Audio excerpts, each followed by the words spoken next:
If you do not have clear goals for your life, you are condemned forever to work for those who do. You see, in life it's very simple. Either you are working toward the accomplishment of your goals, or you're working toward the accomplishment of other people's goals. It's a rich people concept, so you can get to understand it. The only difference between successful people and not is just how they think. Rich people think different. Quit letting people tell you you got to get qualified in another program. You don't need another program to be successful. You need to change the way you think. Give one guess as to how many times the average person must fail before he quits. Fails because of the lack of capacity for belief. How many times can you meet with defeat before you give up the ghost and quit? You believe you have it already, it manifests. Simple as that. That's what it's got to be like. Like you already have it. Like I already have that house, I already have that car, I already have that promotion, I already have it. I can feel it, I see it in my mind, and that's all you have to do. I think Bob Proctor would say, see it in your mind and hold it in your hand. That's true. Right? Whatever you ask for in prayer and believe that you have received it, it will be yours. The key is believe that you have received it. He doesn't say believe that you will receive it. He says believe that you have received it. You need to leave no other option but to know with all 40 trillion of your cells that you already have what it is that you want. And if you do, it will be yours. Remember, the starting point of becoming a millionaire on the outside is for you to become a millionaire on the inside. Whenever you think about your work, repeat the words over and over again. I'm the best. I'm the best. I'm the best. Combine these positive words with a mental image of yourself performing your task, your work, in an excellent way. Remember, there are no successful mediocrities. Everyone who is financially successful is recognized as being very good at what they do. One of the most powerful things that any person can do is to learn to control this idea of duration, path, and outcome and attach an internal sense of reward, just that you're doing well, to reward yourself mentally. Just say, I'm doing well, I'm actually on the right path. To do that inside of the demands that come from the external world. The more often that we can self-reward some aspect of the process, provided it's in the right direction of what we're trying to achieve, the more energy we're gonna have for that, the more focus we're gonna have for that. And remember, the reason I say energy is that limiting amount of noradrenaline is constantly being kept at bay.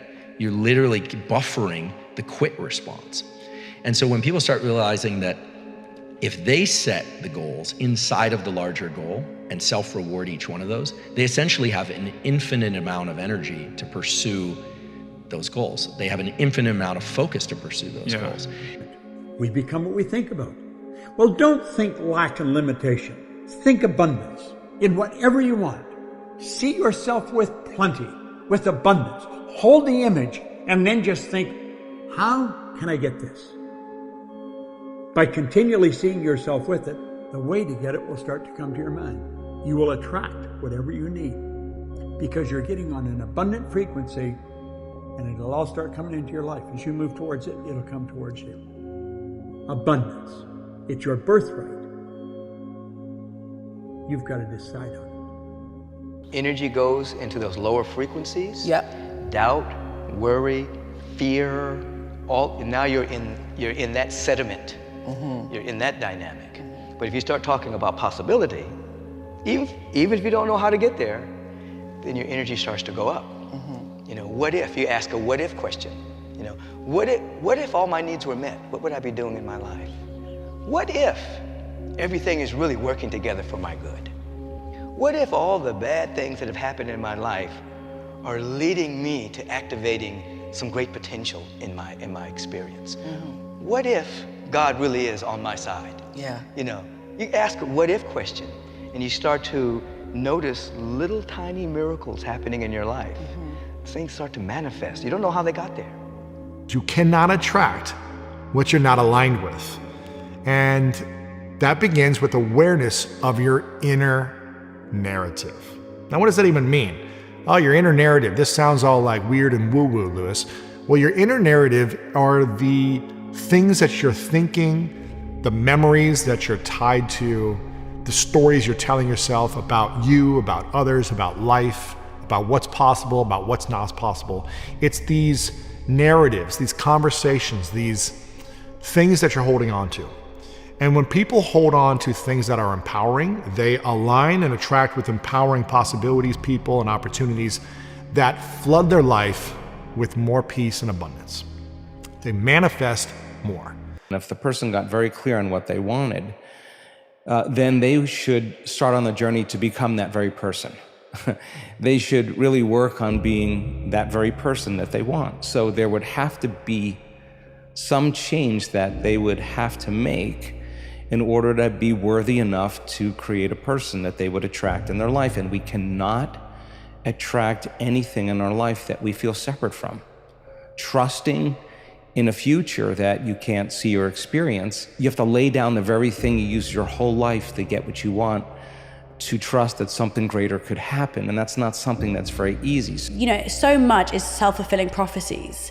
So if we are constantly operating from this belief system that we aren't worthy, that we aren't enough, that we can't, receive abundance, then we're going to change the way that we interpret and the meaning we attach to everything we experience. We define reality with our senses, and I think that is one of the biggest illusions. So the fundamental question is, can you believe in a future that you can't see or experience with your senses yet, but you've thought about enough times in your mind that your brain has literally changed to look like the event has already occurred? Now, the latest research in plasticity says that's absolutely possible. And can you select a new possibility in the quantum field and begin to emotionally embrace that future every single day to such a degree that your body, as the unconscious mind, the objective mind, does not know the difference between the experience in your life that's creating the emotion and the emotion that you're fabricating by thought alone, to the degree that you begin to signal new genes and new ways to change your body to look like the experience has already happened. Do you want this thought to create your future? Now, because we think so quickly and the thoughts just go whizzing through our minds, it's not always so easy to begin changing our thoughts. You can start by editing your speech. Begin to listen to what you say, and don't say anything that you don't want to become true for you. There are literally billions of thoughts that you can think, and infinite numbers of things that you can say. Make these be nourishing thoughts. Pick thoughts that create nourishing experiences for you. Don't waste time thinking thoughts that create problems for you and then try to fix the problem. That to me is foolish and a waste of time. When you feel the emotion of your future before it happens, you'll always believe in that future. Wow. And if you feel the emotion that keeps you connecting to your past, you'll believe in your past. And that's just the way it is. And then you return back to the same self, your same biology, thinking the same thoughts, making the same choices, doing the same things, creating the same experiences, feeling the same emotions. In your biology, your neurocircuitry, your neurochemistry, your hormones, your gene expression all stays the same because you just return back to the same. This incredible power in the universe that you can tap into. You could just reach into it by simply writing down a goal clearly on a piece of paper, and then this mind goes to work 24 hours a day to bring it into your life. You all read the books about the law of attraction and so on.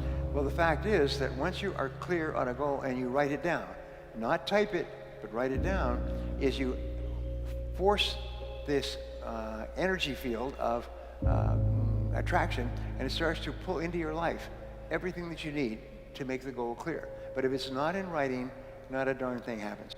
That your self-concept determines your income level. This self-concept level is called your comfort zone. And even if you want more money, you will find that the natural human tendency of all action is to struggle and strive to get into a comfort zone and then to stay there.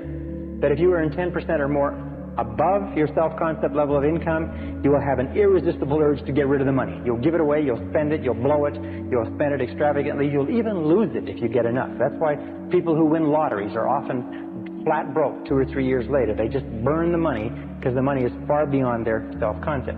If you go 10% or more below your self-concept level of income, you find yourself scrambling. You work harder, you work longer, you think more creatively, you look at different ways to increase your income or second income opportunities.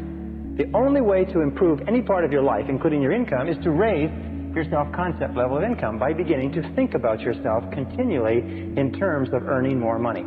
All of you have everything it takes to become rich. You just don't believe it. Now, if you can develop this theory that I'm about to share with you, I have the way for you to be rich. This is it. First of all of you have a gift. God gave it to you when he created you. God never created a single soul without giving them a gift. That's the God that created you. He's a very smart God. Here's the cold thing. When he made you, he put the gift inside of you. He didn't hide it under the ocean. It ain't on the mountain nowhere. It ain't under no rocks. You ain't got to go drill it. God put what you needed inside of you at birth. All of you have a gift. But you have got to do your gift. The thing God gave you at birth to do. It is the thing that you do the absolute best with the least amount of effort. That's your gift. Anything else you doing, you wasting your time. Your level of self-esteem, which translates into your level of self-confidence, is the starting point of success. If you like and respect yourself, you will set big goals for yourself. And if you like and respect yourself, you will persist longer, and you'll eventually succeed. And so how you feel, your emotions about yourself, is the starting point and the most important part of success. So I actually identified for a very long period of time as, I'm not a happy person, comma, and that's okay. I'm fine with that. I accept that. And there was this huge conflict for such a long period of time where I was like, you're supposed to be happy. Why aren't you happier? Like, there's something wrong. There's something wrong with you. Something needs to change. Rather than saying like, maybe the level of happy that you are is fine. Who am I, like, what happy am I comparing myself to? And also, if whatever your current state is, if you just say like happier, which is really when people are like, I want to be happy, they're just saying I want to be happier than I am, which means that you create this distance between where you are and where you want to be, which is the recipe for being unhappy, is saying that I want to be happier. So it doesn't matter how happy you are, you want to be happier. And so by relinquishing the desire to be happy, I ended up enjoying a lot more of the stuff that I was doing because I didn't make it a requisite for my activities. So then it became a pleasant surprise. I was like, oh, this doesn't suck. A goal that's not written is just a fantasy. A goal, a real goal, is a dream with a deadline. So take the goal and write it down. And then set a deadline for the goal. You know, when do you want to accomplish it? And then make a plan to accomplish it. Write down everything you can think of that you'll have to do to get the goal. And then organize the plan by priority. What should you do first? What should you do second? And so on. And then get started. It's the most incredible darn thing. But there's amazing how many people say, I'd like to be financially independent. Well, why aren't you? So show me your financial independence bank account. Show me your savings account and your plan for how much you're going to put in each week, each month, each year, and where you plan to be in 1 year, 3 years, 5 years, 10 years. Oh, I don't have any of that. I just want to be financially independent. Shut up. Fact of the matter is that once you start moving toward the accomplishment of a goal, the most remarkable darn things happen. Once you have your goal, make a commitment to it. Life is risk. It take courage to pursue your dream. I just did it. It cost me everything, but eventually, God is very good, man, when he sees you take a leap of faith. He supplies you everything you need. Now, it's gonna cost you something, but most people are not willing to pay what it costs to go after your dream, because you're gonna have to hurt a little bit. And most people don't like being uncomfortable. If you don't want to be uncomfortable, please do not pursue success, because success is a very uncomfortable feeling. And I just learned to be comfortable being uncomfortable. If you can get that in your head, this too shall pass. Every moment of everything you've ever gone through, God got you through it. You didn't even realize it. He just got you through it. You can't name one thing he didn't pull you through. Well, I lost my mother. I'm still grieving over that. I lost my mama 21 years ago. I still grieve over it, but I'm here. You know, I got through it. You're gonna get through it. But you gotta take chance in life, man. Can't play it safe, y'all. Most people go through life never discovering what their talents are. Most people never develop their talents. They have skills and abilities, but if you don't nurture them, if you don't develop them, they will never serve you. Your gifts can take you many places. If you develop your gifts, Most of us don't like to do those things that come easy to us. You have something that you brought to the universe, and that if you decide that my life deserves my developing this what I do well, and becoming the best at it, and mastering myself, and seeing what I have within me, if you decide to drop your buckets where you are and develop your gifts, I grant you, you'll never ever be without. I grant you that your gifts will take you places that will literally amaze you. I grant you that if you begin to work to develop your gifts, you'll develop a strong sense of happiness. You'll get a larger vision of yourself, because part of beginning to get a larger vision of yourself, all of us need some area of our lives where we can have a feeling of competence. All the conflicts we have are made up in our head. We make up stories in our head. We create all the drama inside our head. We create conflict where there is no conflict because we're making up a story in our head about what things mean, and it isn't accurate. If you're in pain, you have an inaccurate story. It's that simple. You have a story that's disempowering, and a disempowering story is not one from your spirit or your soul or your creator. It's coming from the mind. The mind's job is reductionism. Reduce things to this or that, good or bad, black or white. But life isn't black or white, good or bad. What if it was all for a greater good? How many have found that most of the pain in your life, if you didn't stay in the pain, led to some form of growth that gave you more, to give more, to be more, to share more? Then they're all calls to go on the journey, right? On the hero's journey. It is God, or the universe, or the infinite intelligence, that gives you the power to create wealth. Think about that. This is why wealthy people have complete faith and confidence that they can create whatever they want, because they know it's just not them. They know that the universal intelligence, the universal consciousness, God, Allah, Hashem, whatever you want to call this gives you the power to create wealth. It's not just you. You're tapping into this infinite source of supply. You see, money is not your source of supply. The source of your supply is the infinite universe. That is the source. You can call it God. That's the source of your supply. And wealthy people know that in the ether, there is an infinite amount of money that can be manifested or turned into physical reality. This is what we are. We are creative beings. Sit down and write out your goals as if anything were possible for you. Sit down and write out your goals as if anything were possible for you, and never be afraid to dream big dreams. The courage to make a total commitment, throwing yourself wholeheartedly into whatever it is you decide to do. All successful people, of my experience, are people who are living fully engaged. They are fully involved in their lives and in their goals. They don't do things by half measures. They may have no guarantees, but they're not afraid to put their whole hearts into their activities. That being successful is not an accident. Hey man, stop thinking, man, that your life is over because you're a certain age. Who are you to determine? You know what I can't stand when I hear Christians say, well, I guess it was the Lord's will. If it was the Lord's will, I would have had some money by now. No, you can't dump that on God. God's will is that you prosper. That's his will. Now, the fact that you done made some adverse decisions to stop your prosperity train from happening, don't dump that on him. God comes to give you life and give you life more abundantly. That's what he say. Well, then the question is, where your abundant at? You're going down to church, you're memorizing all these scriptures.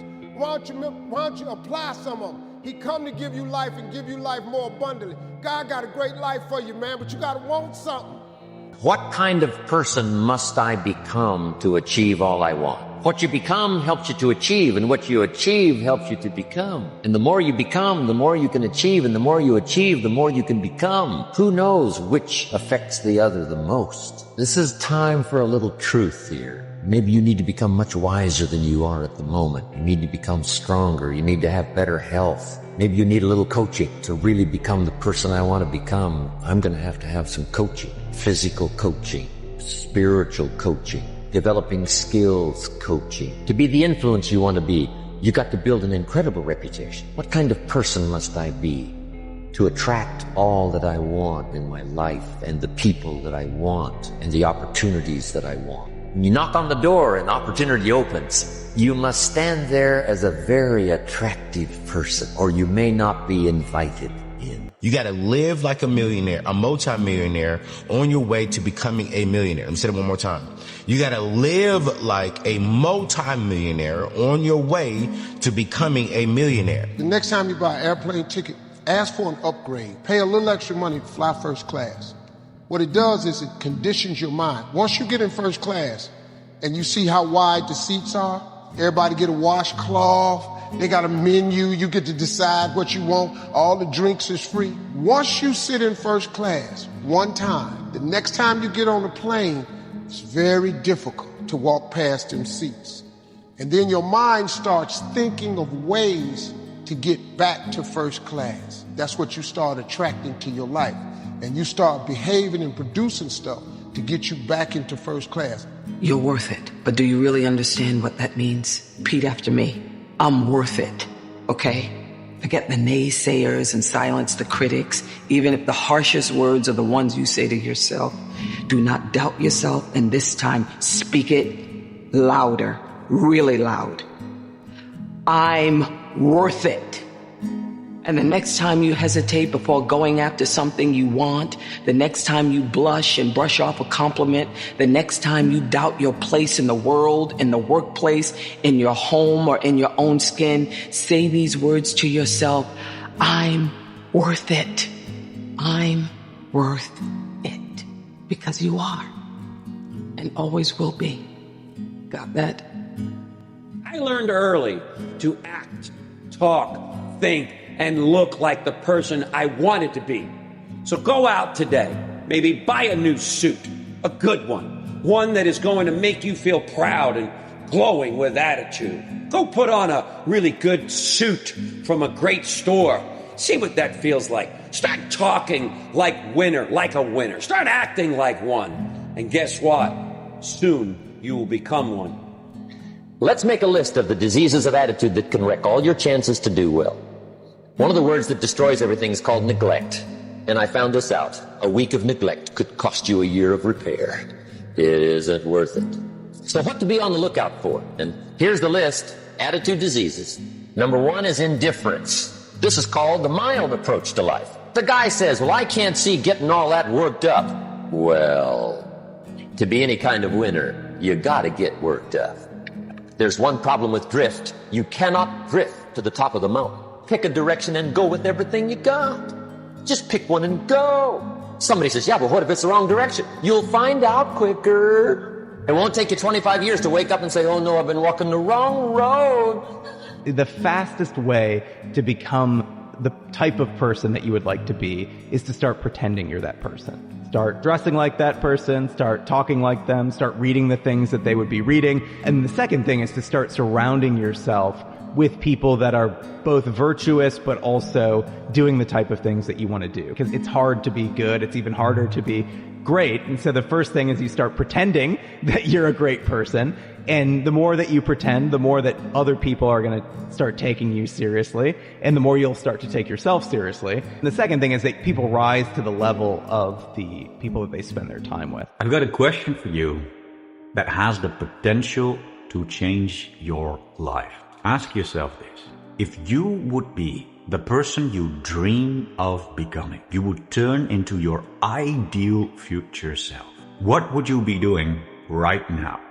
What would an average day in your life look like? Give yourself a second to think about this, and then ask yourself the next question. What is holding you back from actually doing these things right now? Why do you think that these things have to be in the future instead of in the present. And don't give me these nonsense excuses like, oh, but my ideal future self would have his own business and I don't have my own business quite yet, so yeah, there's why. If your ideal future self has his own business, then trying to start your own business is something you could be doing right now, isn't it? What are some actual things that your ideal future self would do that you could be doing right now? Do you think it's possible for you to spend 1 hour today doing things that the person you dream of becoming would be doing? Why don't you allow yourself to actually be the person you want to be for just 1 hour today? What's one lesson which you wish you would have learned sooner in life? That the most important thing is the development of yourself. Most people focus on one lane. They focus on money, or they focus on health, or they focus on relationships. They never focus on truly becoming wealthy. Wealth, by definition, I've said this before and I'll say it again, is abundance. That is what you want in life, abundance. Making sure that you are complete. Had I learned this before, my health would have been in check earlier. My relationships would have been in check earlier. I said this to you before. I said, everybody says that being a billionaire is stressful. Being a billionaire is hard. Yeah. Being a billionaire requires sacrificing every other area of your life. Why? Why can't I do it a different way?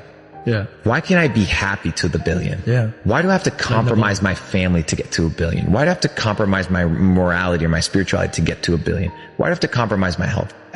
I'm taking it all. I'm going to build a life of balance, true wealth. Listen to this. You do not have to be the smartest cat in town to earn a lot of money. As a matter of fact, you can be pretty dumb and earn a lot of money. I was pretty dumb and I was earning a lot of money. So when people tell me you got to be smart to earn a lot of money, I know that's not true because I knew I wasn't very smart and I was earning a lot of money. If you complain about money, if you judge people who have it, if you rush when you're in lack, if you cheat when you don't have what you need, an abundant person doesn't do that. You got to look at that and say, I got to break these habits. Yes. Oh my God, if I truly want to be abundant, I can't act this way. Now here's the big one. If I truly want to be a new personality that's in a new personal reality, I can't take lack with me. I can't take unworthiness. I can't take the story that goes along with it with my parents or my grandparents or my ex or whatever. That story has to end. When people look at the money that they're making and then the amount of effort that it takes them to make that money, they're like, you know what? At least I worked hard for my money. Bro, money gets printed out of thin air. You need to figure out how to make as much of it for the least amount of effort as possible. Why? Because there's dudes out there that are printing it. I don't think you understand. They're literally printing it.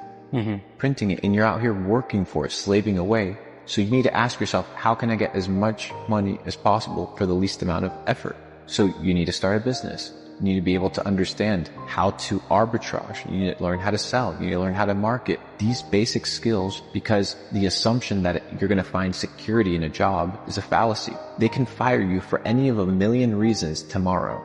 Your skills are what's going to determine if you stay afloat or not, if you have the ability to make money. The job doesn't count. The idea of having a side hustle that you're not actually fully invested doesn't count. You need to be focused on making money. Money is the name of the game. You have to take care of it. And you get it when you believe it. You get it when you believe you have it. And that's the key. It's like people still, they sit around going, when's it going to come? When's it going to come? When's it going to come? When's it going to come? And that's the wrong way. You have to go, it's here, it's here, it's here. The person who's living in lack is waiting for their wealth to feel abundant. They're waiting for their success to feel empowered. They're waiting for their healing to feel gratitude. They're waiting for their new relationship to feel love. They're waiting for their mystical experience to feel awe. That's the Newtonian model of reality, of cause and effect. Waiting for that event to happen to take away this separation or lack. Nothing wrong with it. It's the way most people create. But what we've discovered is actually something else. The moment you feel gratitude, your healing begins. The moment you feel worthy and abundant, you're generating wealth. The moment you're empowered, you are moving towards your success. The moment you're in love with yourself and you're in love with life, you'll create an equal. The moment you are in awe of life, you're going to have a mystical experience. And so that's causing an effect. If you want it, don't just think you want it. Go out and f***ing want it. But you're not looking like you want it. You look like you're feeling sorry for yourself. And nobody f***ing wants anybody that's feeling sorry for themselves. Isn't it strange that so often people have to be cut down by failure and defeat before they learn that they have minds capable of mastering all of their problems? Just remember this about adversities. Nothing is ever so bad or so unpleasant that it may not yield some benefit if we keep a positive mental attitude toward the experience and make it a habit to look for that seed of an equivalent benefit. What is money? Define it. What is money? You go in, you give your time, your energy, your attention towards a task, and you get paid. What is those 15 pounds that you're getting for that hour worth? Your time? No, not your time. What is it worth? Where does it come from? Who gives that thing value? It has no value. That money isn't real. So what you need to do is you need to create money. And you create money by elevating the way that you think about finances, the way that you think about business, the way that you think about working. You don't work in order to get a paycheck. You work in order to build things that create money. Your body is so objective that it's believing it's living in that reality where you are abundant. And as long as you feel that emotion, you're not separate from it any longer. You're no longer in lack. You're no longer looking for it to occur. Say, why hasn't it happened yet? If you're feeling abundant, why would you look? The longer you're conscious of that energy, the more you draw that future to you. Nothing changes in your life until you change. Every family deserves to have a winner. I think it should be you. But you also have to disconnect, unplug your umbilical cord from the belly button of average and plug yourself into the mindset of a winner, which is a winner does more than expected every single time, no matter how they feel, no matter the circumstances. A winner shows up 10x times more than the average person. A winner has these unreasonable expectations of himself. A winner knows that he's destined for greatness. And no matter how many people around him tell him to slow down, be careful, watch out, that's too risky. You don't have the genetics, the DNA, the money, the mind, the brain power for that. A winner locks onto their goals and keeps going.